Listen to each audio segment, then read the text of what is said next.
Hello everyone, welcome back to this channel.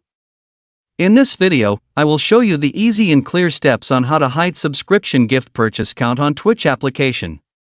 So how to hide subscription gift purchase count on Twitch application. Make sure you keep watching this video until the end. Let's get started right away. Firstly, open the Twitch app on your Android device. This is the initial screen of the Twitch app. Next, tap the settings icon at the top left. And appears like this. Tap Security and Privacy menu. And tap Subscription Gift Purchase Count on Twitch app. So that's it, tutorial hide subscription gift purchase count. Thank you for watching. I hope this video was helpful. See you in the next video.